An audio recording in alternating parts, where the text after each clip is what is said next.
The untold story of Priyanka, Chopra Jonas, and Nick Jonas. The marriage.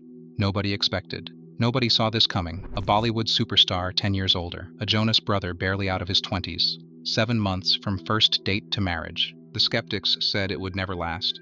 8 years later, they're still waiting for it to fall apart. September 8th, 2016.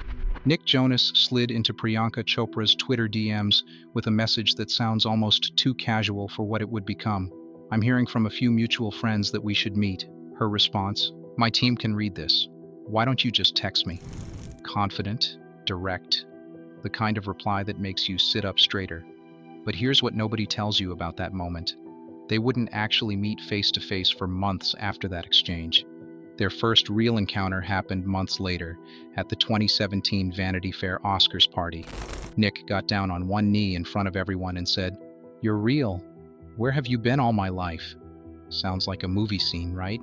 Except Priyanka had exactly 5 minutes to spare before catching a flight to India. 5 minutes. That's all the universe gave them to make a first impression. Fast forward to spring 2017.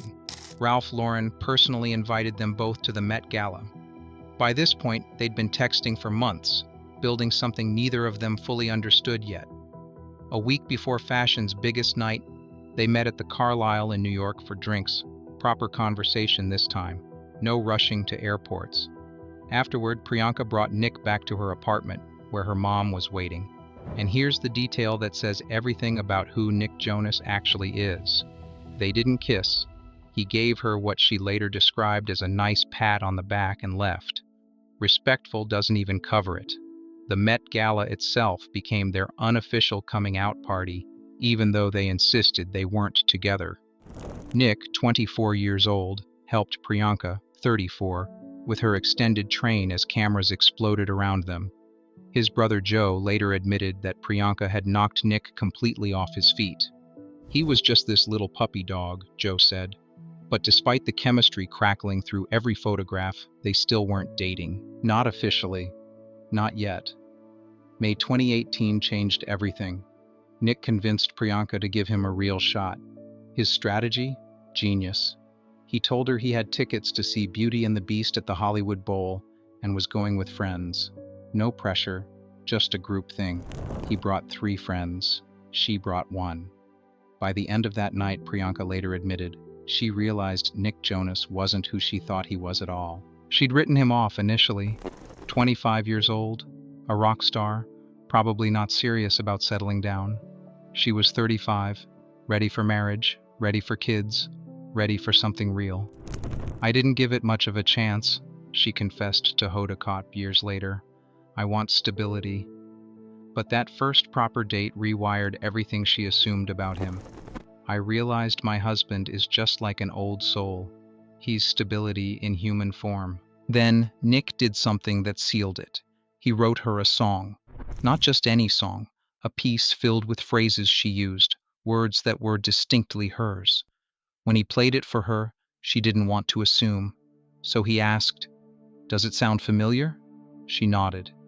"Well, I wrote this for you." And then came the line that would define their entire relationship. "I'm not a man of too many words, but my songs will be my love letters to you." July 19th, 2018, the day after Priyanka's birthday. Crete, Greece. Nick proposed. From that Twitter DM to an engagement ring, less than 2 years had passed, but only 7 months of actual dating. The world collectively raised its eyebrows. Too fast, too different, too unlikely. The age gap became immediate ammunition. 10 years. "She's basically a cougar," people whispered. "He's a child," others said. Different countries, different religions, different generations. The internet did what it does best. It tore them apart before they'd even begun. Priyanka opened up about it years later. "I don't know what it was about us that rubbed people the wrong way. It was very hurtful. The criticism wasn't subtle. Every photo, every interview, every public appearance came with a side of judgment. But here's what happened instead of crumbling under scrutiny. They looked at each other instead of looking out at the noise. If you're loving this story, hit that like button and drop a comment telling us what surprises you most about their relationship. And subscribe to Things That Make You Go, because what happens next gets even more unexpected. It doesn't matter, they decided. It's like water off a duck's back now. That philosophy carried them straight into planning a wedding in 2 months, not 2 years. August 2018, they formalized their engagement with a traditional Punjabi Roka ceremony in Mumbai. Priyanka's family, Nick's family, two cultures colliding in the best possible way. Then came December.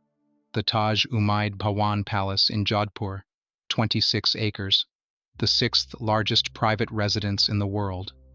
Their wedding wasn't just an event, it spanned continents.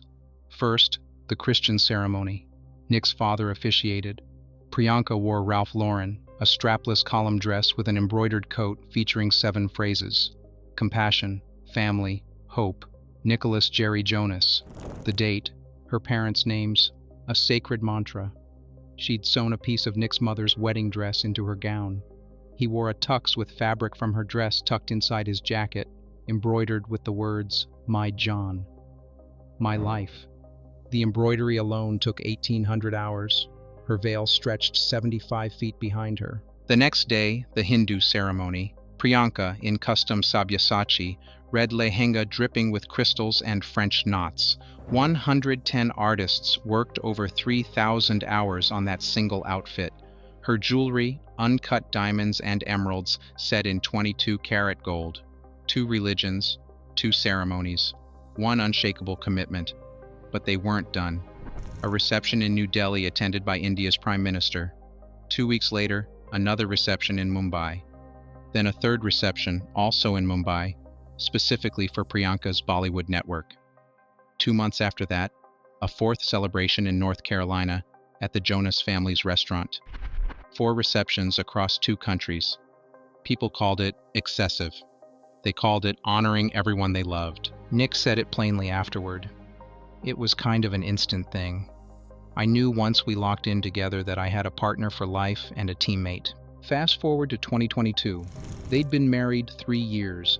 The criticism had faded into background static. Then came January 15th, a hospital in Southern California, 8:03 p.m., Malti Marie Chopra. Jonas entered the world 3 months early via surrogate. The name Malti, a Sanskrit name referring to a fragrant jasmine flower. Marie, honoring Nick's mother, Denise. Priyanka later revealed she'd had medical complications that made surrogacy necessary. This was a necessary step. I was in a position where I could do this. But Malti's premature arrival meant the celebration stopped cold. Their daughter spent over 100 days in the NICU. Priyanka didn't know if Malti would survive. She later admitted how uncertain those early days felt. They took 12-hour shifts at the hospital. Nick would sit by the incubator. Priyanka would take over. Back and forth for over 3 months. Malti required multiple blood transfusions. When other families celebrated milestones, they celebrated heartbeats. When other parents worried about sleep schedules, they worried about monitors showing vital signs. Mother's Day 2022, they finally brought her home. Nick posted, "After 100+ days in the NICU, our little girl is finally home.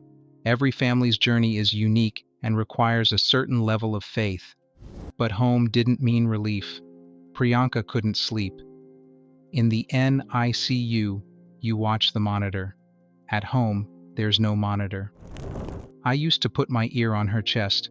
I would wake up every couple of minutes just to see if she was okay. That's the part nobody saw coming. The global superstar and the pop prince who'd faced down tabloids and trolls, brought to their knees by the fragility of their premature daughter. The wedding that stopped traffic became a footnote to the daughter who stopped their hearts. Today, Malti's 3 years old, healthy, thriving. Priyanka and Nick recently celebrated another wedding anniversary. He posted, "7 years married to my dream girl."